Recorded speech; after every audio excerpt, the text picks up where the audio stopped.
Hey, Slick Talkers, thank you so much for tuning into this podcast. And I know that if you love this show, you'll also love my morning show called Good Morning Hospitality with my co hosts Michael Golden and Brandy Canali, as we spend 30 minutes every Monday morning to dive into the industry's top latest news and trending topics. So go check it out on wherever you find your podcasts at Good Morning Hospitality. And you can live stream with us on Monday mornings on LinkedIn, Twitter, Facebook, and of course, YouTube. Now, I hope you enjoy this episode.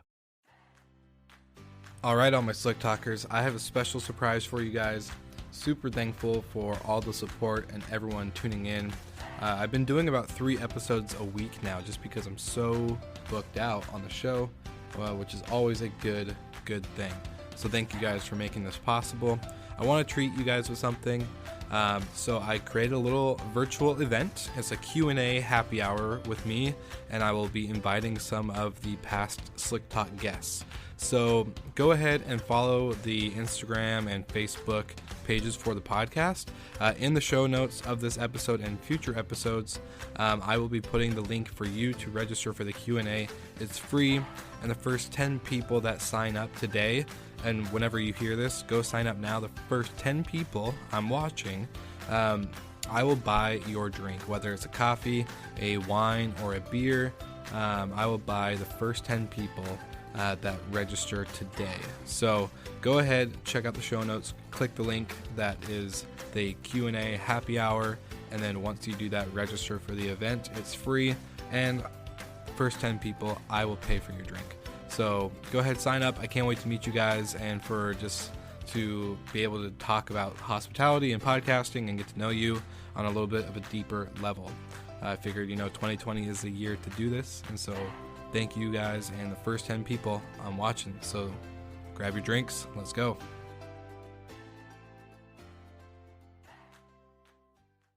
Not the high commission and not the limited communication. For sure, not the instant booking via credit card only. And I can tell you that the most active OTA that we're using in Smiling House is Airbnb and Airbnb Luxury from the very reason. Forget about the high commission, but just because about the fact that the people can request instead of to book. Yeah. And we need this. And but it's not a secret that 50% or more from this request ending up to be a direct contact, and a lot of time behind these requests does not even the client. It's his travel designer, it's his concierge company, it's his driver, it's his chef company or whatever, and they just don't know how to find us. Welcome to Slick Talk, the hospitality podcast where we discuss all things hospitality, hotels, and business. You can find us online at slicktalkthepodcast.com and on every podcast listening platform.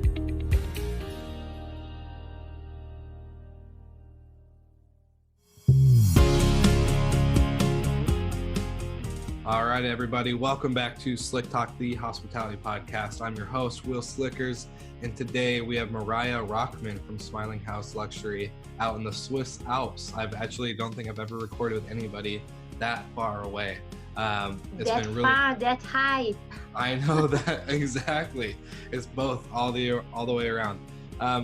For a lot of the audience members, I know I've said this on a lot of episodes in the past month, but it's been really cool to see the full circle come from going to London in March, pre-COVID lockdown, shutdown type deal, and meet a lot of people in the industry at the Shorties Award and then the Short Stay Show. And Mariah is one of them. We crossed paths very briefly. I don't think we actually shook hands or said hello, but definitely saw her win an awesome award. And then, of course, been following her journey ever since. So Mariah, welcome to the show. I'm excited to have you. Thank you. It's great to be here. Yeah. Anything? Actually, I must say, I might tell you something that this winning, or because of this winning, it changed a little bit the path of our lives. We were in London in the 11th of March for this competition. That, like you mentioned, that I was happy to win there the Pioneer Award. And since then, we decided to stop traveling and use only our base in Switzerland. Before we shared our life between few countries, and since there we are here in the Swiss Alps, and actually it was a very good decision. So it happened for the best. Good. That's awesome to hear. So no more crazy travels. It's just kind of stay home and bunker down a little bit. No. You see the 10, I'm normally 10, but now even more so. We just came back from the Grand Canaria Islands and the Canary Islands, and then with a big trip in Portugal, and still heading in 2-3 weeks time towards 1 month in Greece. So wherever traveling is possible, we like traveling and we believe in traveling. We believe that traveling should continue. And in the segment where we are focused on, and we'll talk about it more, I guess, travel never stopped, actually. Awesome. Well, let's do a quick dive about your background for the audience to kind of get a little bit of perspective on who you are and then how you got to the point that you are with Smiling House Luxury and what it really is and what you guys do as a company. Yeah, so I started my earliest life and career coming from the background of advertising, communication. I was a lecturer for communication in the university in Tel Aviv. I'm originally from Israel, and mastering with everything that has to do with advertising, PR. And Smiling House, born here in the Swiss Alps together with my husband as we moved to live in Switzerland. He's a local boy. He grew up in the Swiss Alps, and we started with hosting in our very old chalet, like 350 years old chalet in the mountains, really like a Heidi chalet, and that's the name we gave it as well. And suddenly we happened to meet people from all over the world. This was already in the beginning of 2012. So we've been some kind of pioneers with Airbnb and with the whole hospitality idea. But because we based here in a kind of luxurious ski resort where a lot of people have second and third and fourth house. Before we realize our hobby become a little bit more busy, and many friends ask us if we can take a look and see if we can somehow offer their chalets as well. And after 1 or 2 years of hobby, we realized that we have hundreds of properties here in Switzerland, and it's not a hobby anymore. And it was with the meeting of Brian Chesky actually in Los Angeles in the last convention of Airbnb, where the chief of marketing at that time in Airbnb met us and told us there's no reason for you to do it only from Switzerland. You can do it wherever there's luxury in the world. And in that moment, it was a weird attitude. And we're talking only about 4.5 years ago, but still it's looking a long time ago. And the attitude of a lot of people in the hospitality, and especially of luxury, changed so much since. But we took his words very seriously. And since then, Smiling House is actually an alliance of property managers and property owners around the world, today hosting in 26 countries and more than 80 destinations. When one line is connecting between all the dots around the world, and that's they all around luxury and even super luxury properties out there. And about a special network of guests and partners that joining this luxury segment, and the beautiful way, the different way that this segment is behaving. Yeah, no, definitely. And I was going to ask, just because you and I relate on this level, dealing with luxury properties, for you, to explain to the kind of the audience, what is luxury? What does that entail? When people think luxury, some people, it could be different. Yes, you're right. You're definitely right, and I'm actually very happy that you asked this question, because luxury for me is much more than just a beautiful design or beautiful furniture, or something, a house that's worth a lot of money. It's about the authenticity. It's about the fact of being in a beautiful place and setting. It can be simple place, and the biggest luxury will be that you be close to nature and breathe kind of a clean, clear air. It can be a farmhouse. A luxury for me is everywhere where you can feel comfortable and you can enjoy the things that are important to you in a way that is few standards above what you can expect anywhere else. And of course, it always have to be nice, cozy, beautiful, but does not necessarily have to be super expensive. Does not Mm. necessarily have to have the couch of this Italian designer. It can be authentic furniture from 300 years ago. It can still be luxurious. For me, the biggest luxurious is to come with your dog, is to come with your with everyone that you love, and to enjoy your vacation to the fullest. So that's for what's luxury for me, and we accepting also to our luxury collection different kind of whatever we'll call luxury. So people will decide what is luxury for them, and they will find it within this collection. And so they can like um, add like extra experiences, such as like a private chef or maybe like limo pickup. I don't know. Like, are there like this type of? Oh, so of course, on top of this, you have the whatever we call the ultra luxury, right? Yeah, yeah. And that's for everyone, like you see, it's the private chef, it's the private ski instructor, private jets, pickup, even having a certain food made for you, or we had, for example, a celebrity stayed lately, and they asked that all the things that are not bio will be out of the house, and all the water that will be served will be in certain way, and the shampoos and everything. So certain guests has different demands, and what another thing that makes the service a luxurious one is when you can be flexible enough and adaptable enough to give this kind of sometimes crazy request and answer. But it can be, somebody who really want to come with a big crew with him, with staff.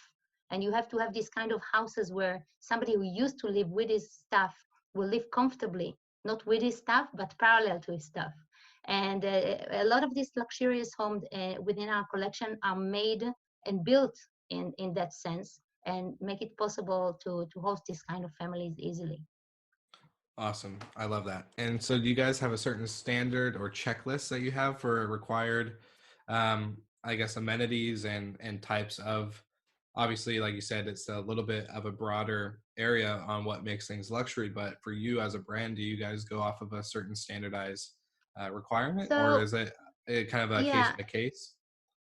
um, let's divide about first of all, if we're talking, most of our properties that we are representing are not in city centers. They are in whatever you call the leisure outside Hmm. of the city getaway destinations.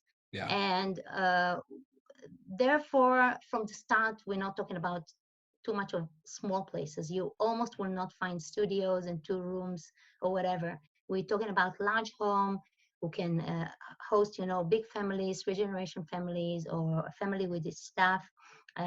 We have it within our collection.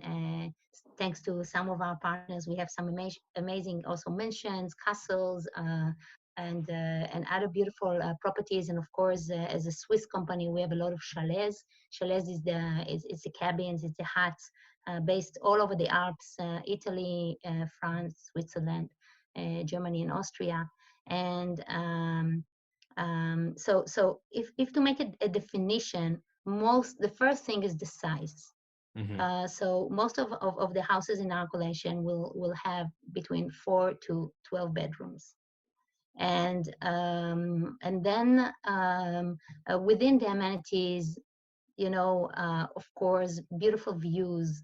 Doesn't matter if it's a sea view or or in the Alps views, and many amenities that you can count. Whatever you can have in a private home, you probably can find within the collection of Smiling House, like private pool inside, indoor, outdoor, private gym, jacuzzi, and private cinema room, and I don't know, golf and tennis courtyards or whatever. And some of them even have like private beach access or whatever.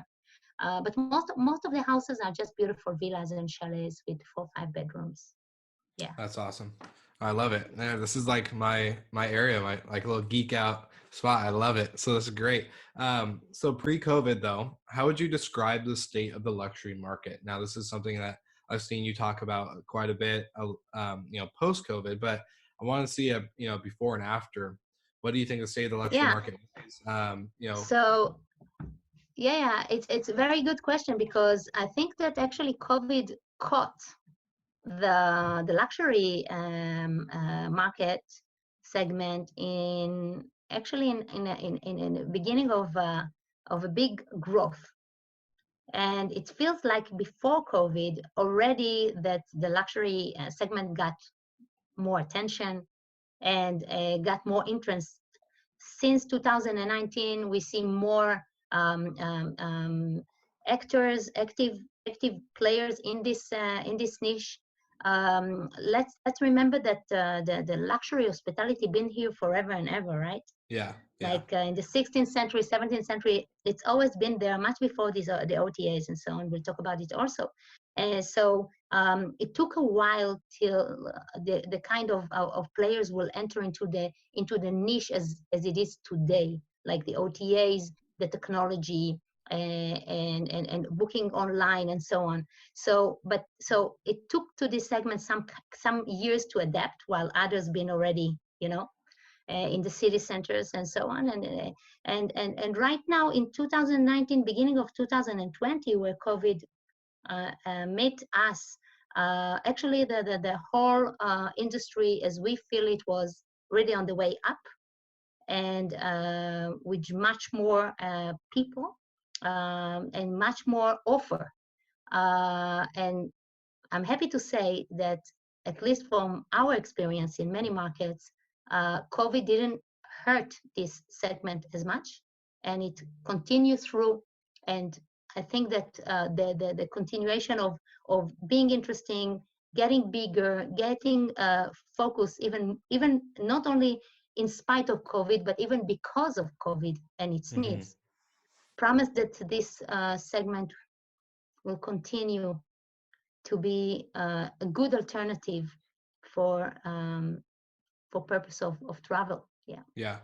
Well, I was gonna say, you think about the people that can afford these types of properties, correct? Like they already have the financial income that allows them to kind of splurge on a nice villa or a chalet or a castle or whatever. And now, not only is it the income is, not really an issue at this point, because if they can afford this type of luxury trip, COVID and other things that kind of have taken place shouldn't really affect as much.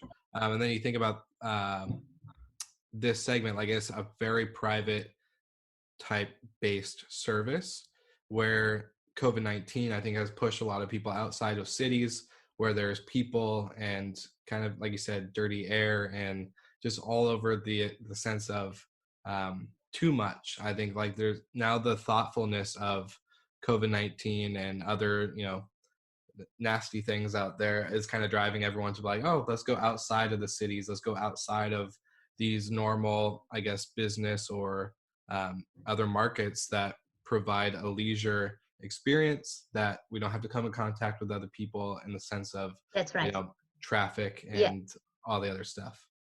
Yeah, that's right. But I must tell you that another thing that was interesting for us during the time of, let's say, the heat of COVID, is actually the fact that we had adapting. This is Ira, by the way, coming to stop the beat that we have parallel to our conversation a little bit.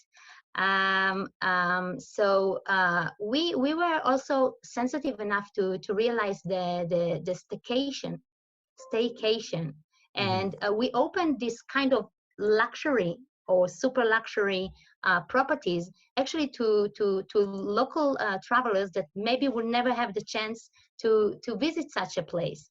Yeah.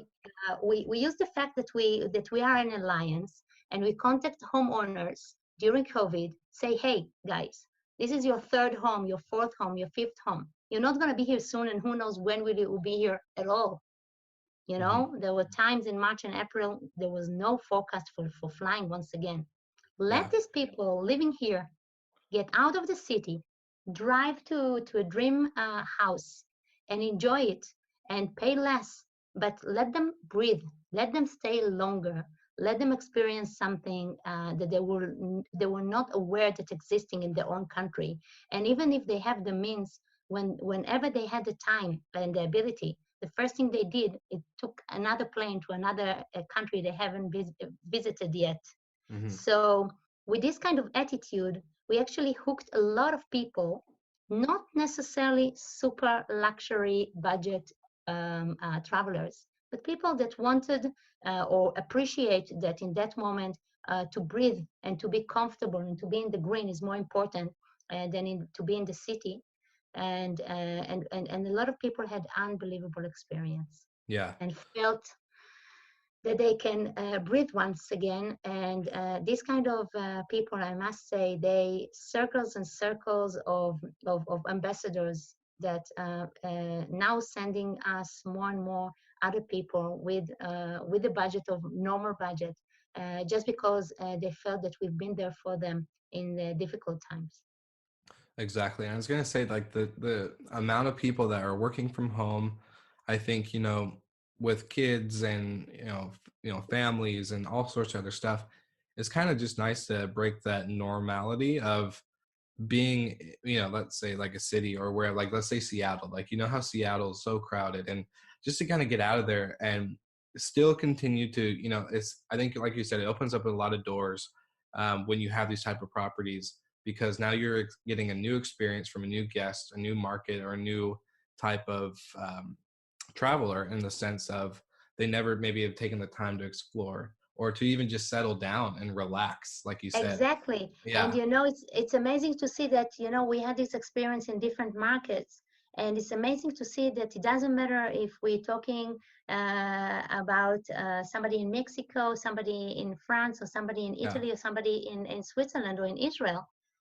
Everybody came with the same message. Hey, I didn't know that like 1.5 hour drives away, there's such a heaven. I've always been so much in a rush to discover something, while this jewel was just under my nose.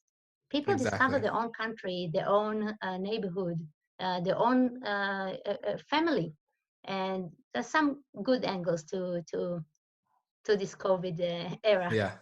Well, I was going to say this is why I love this conversation, and I've been looking forward to this interview with you, because, you and I both been talking about the destination air concept, right? So people that are wired to create unique experiences are anticipated and shared. And for the Book Direct Show, you and I are both speaking at, so plug in for Damien, Book Direct Show people, you guys, giving you the little heads up here. But so, like, my topic for it is really, creating a new perspective on destination creation. You don't need to be in, obviously, like, yes, it's nice to be in the Swiss Alps, and it's nice to be in these nice luxury market areas. Let's say Colorado, Vail, a nice, great resort area. But right outside, which we've seen with COVID, especially in like New York markets and Seattle, that an hour and a half drive is a nice little piece of heaven. There's destinations outside of destinations. So you don't need to really be in a destination market to create a destination.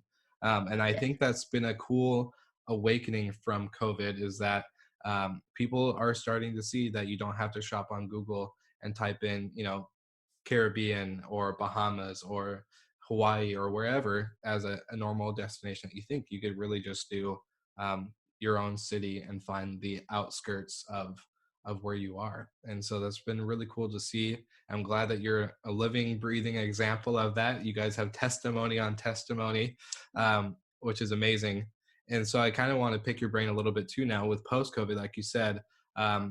You were seeing a peak pre-COVID, and now do you think this kind of helped speed up things and to continue that growth? Obviously, you guys said you weren't hit as hard as other markets, such as maybe a Houston, that has a 2-bedroom apartment. I will be, how to say it, not only that we didn't hit as bad, our company doubled itself in size and income during COVID. And this is, for us, unbelievable achievement, because we didn't have any clue that it would be possible at all. But I'm learning that it happened in other activities, busy with the luxury segment. As you say, the people who could afford it took some of these places, as expensive as they are, and stayed even longer during COVID. We see a lot of interest also from real estate point of view, of people that understand that they would like to have this vacation home, not only as an investment, but as a place to be in such a situation. And they understand the value of being able to share it themselves or their friends. So we see more and more also amazing properties getting into the to the offer and in the inventory. And I think that the luxury segment is ready to make also adjustment, as we said before. Most of the partners that we're working with, most of the homeowners, they are independent. They can take decisions for themselves. While we saw a lot of partners, a lot of colleagues, sorry, not a lot of partners, but a lot of colleagues collapsing just because it took so long in big company to take a decision, to make adjustment, to change strategy. While we could also decide to take 30% off and say it is luxury, but now you can afford it. So I believe that with this kind of flexibility, the post-COVID, I don't know if there will be a post-COVID, but the new reality is with a wider luxury segment, a bit bigger. A bit more accessible. Yeah, a little bit more recognition by the OTAs, which we don't have the easiest time with them, because we'll talk about it a bit later. And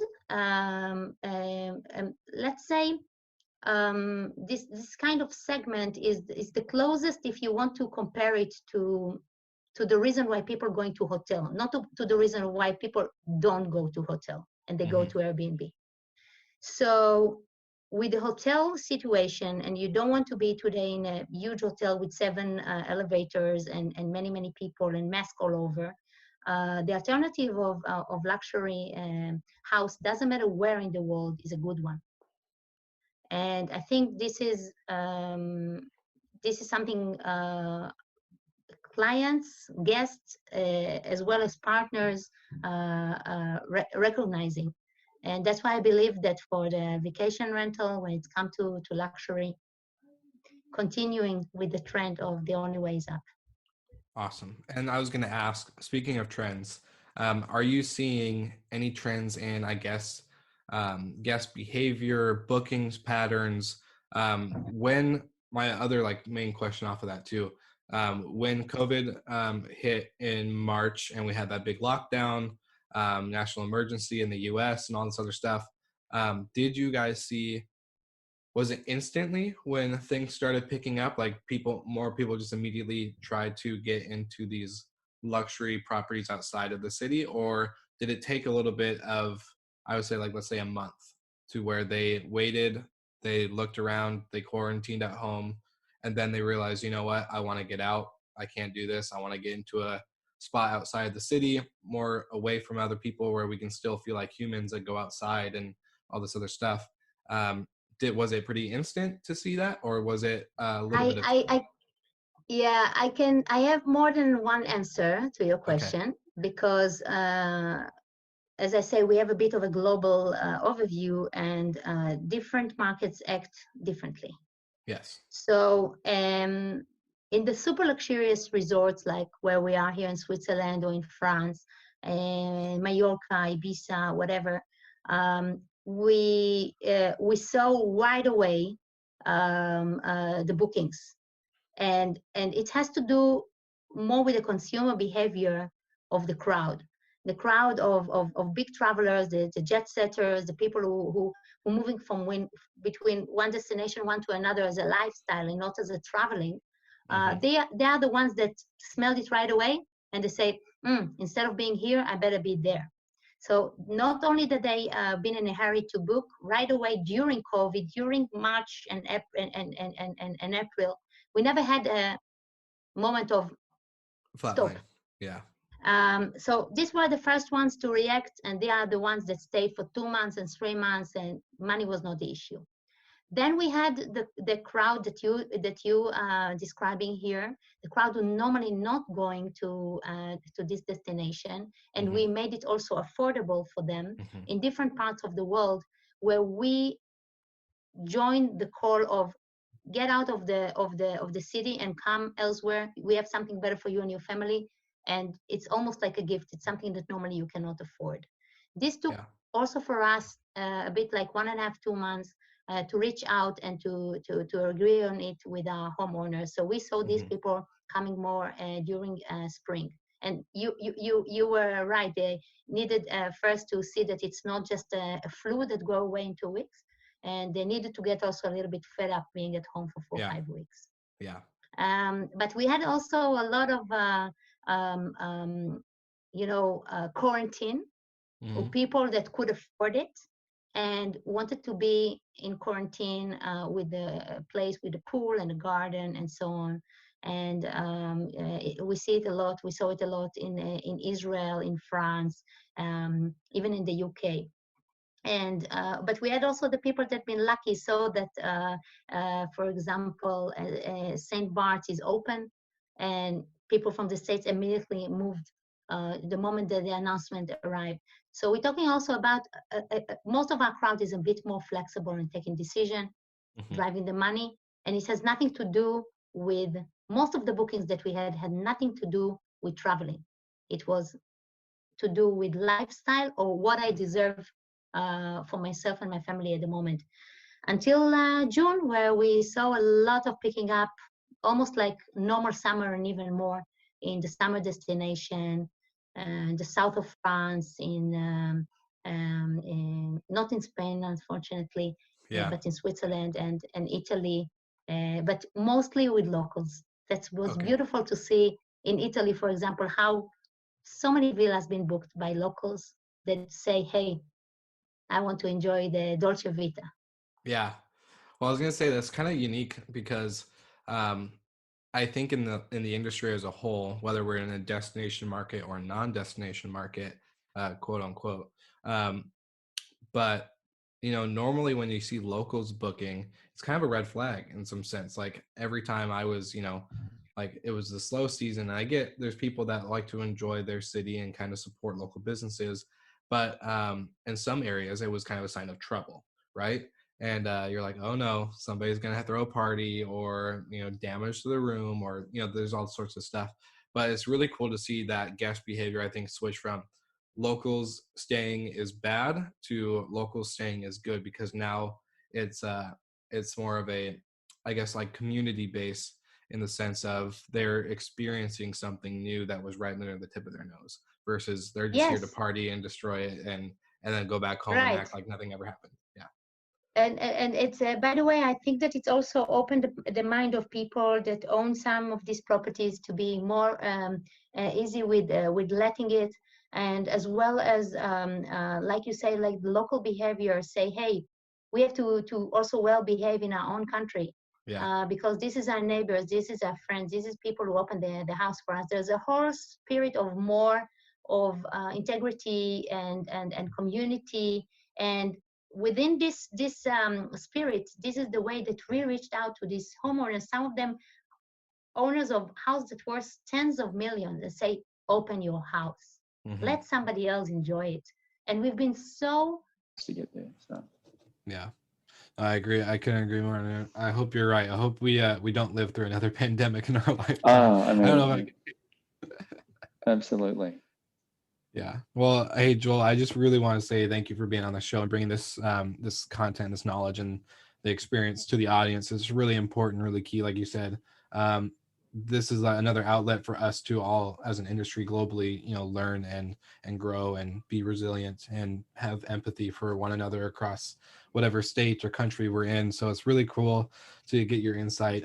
Is there anything you would like to, any shout outs, any shameless plugs that you would like to my give goodness. for we will. Thank you. This has just been great. Again, it's just another outlet for me and a part of and on behalf of our teams to chat about what we're going through. But come and see us. We're at the Kimpton Gray Hotel, grayhotelchicago.com. We're in the heart of the financial district of the Loop in Chicago. We're surrounded by this beautiful history and architectural brilliance. And hey, maybe come up and grab a cocktail or a South American Peruvian-inspired bite from our Baleo restaurant on the 15th floor. Chef Brian and the team do an amazing job up there, and it's a very ambient, airy space. So you can feel safe. You can feel almost, it's like we bring the outdoors indoors. But yeah, definitely. Thank you so much. Of course. Well, hey, I can't wait to make a trip out that way and have a cocktail Please or do. a drink with you. It'd be great to meet you guys and the team.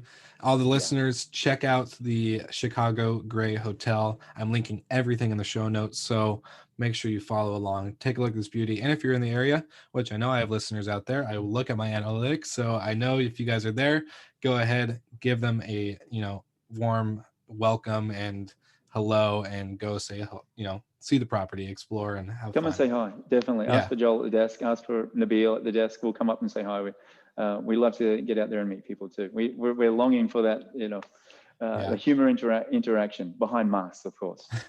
Of course. Well, hey, Joe, thank you again, and we will talk very soon. Thank you, Will. Cheers.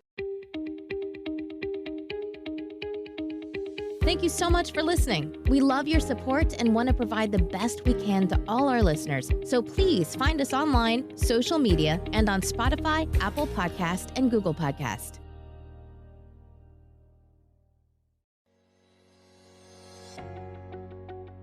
Hey guys, big announcement here. I'm participating in the first ever Return on Rentals virtual event with some of the most amazing and awesome industry friends I've ever had. This event is unique and different. We're aiming to shake it up, and we'd love to have you there. It's all property managers talking about how they use technology to solve problems. There's even a virtual happy hour, which is kind of like speed dating, but in order to make virtual connections. Conferences are canceled, but the opportunity to connect is not. So please join us.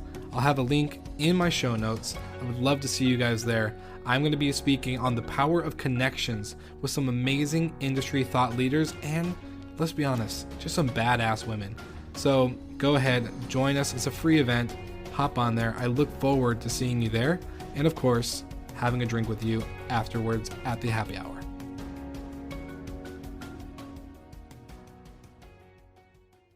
Stuff, because like I think the way you put it, a dating site for upsell or whatever it's called in Fiverr is a good way to describe it. But sometimes leading up to the marriage, you need a little hand holding, and I think that is totally okay. And I love that, because that, like I said, that's the scariest part for a lot of entrepreneurs, especially in the vacation rental space right now. Just because it's super relatable for me, is that it's just boomed. And obviously we've had a little bit of a shift with COVID, speeding things up, I think, in the industry, but also kind of helping raise the bar and kind of get out those bad companies that weren't maybe representing the industry very well, to then helping that bar that's being raised to the companies that are holding that standard. So I think a lot of people are also starting to realize that. And so introducing virtual assistants is really, just kind of like that new putting your toe in the water type deal. So, Daniel, I just want to say thank you again for being on the show and for, being a part of the Slick Talk network and just kind of being a genuine dude and entrepreneur. I love it.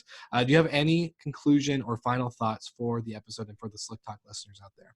Obviously, we want everyone to text for the book and get you, obviously that free download. I think it's a really insightful piece, but I want to know, any final thoughts?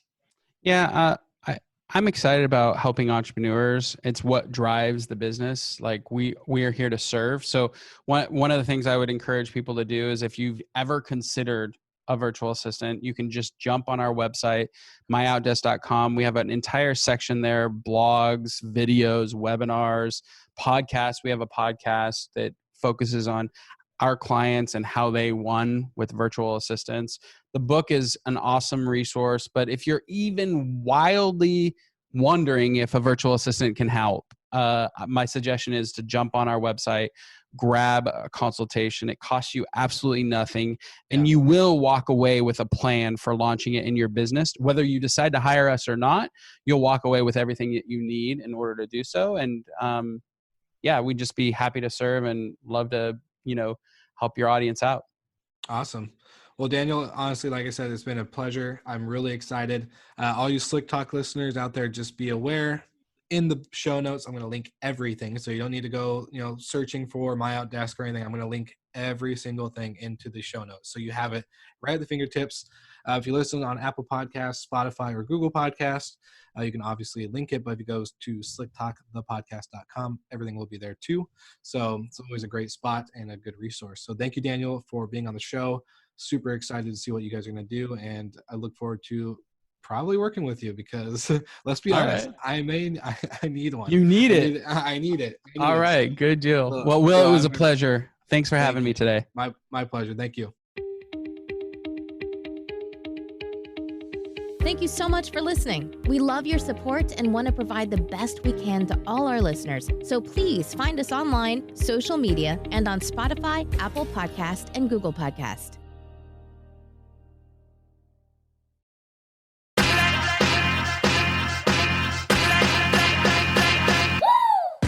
What's up, everybody? If you've gotten this far into the episode of Slick Talk, the Hospitality Podcast, then you are amazing, and thank you so much for tuning in. We want to send you two places really quickly. If you can, check out the show notes and click the hospitality.fm link. Check out all of our other shows on the podcast network. And don't forget, if you have someone that you want to hear on the podcast, then fill out the guest fill out form so that way we can get them on the show. Thank you so much for tuning in, and I hope you enjoy another episode of Slick Talk, the Hospitality Podcast.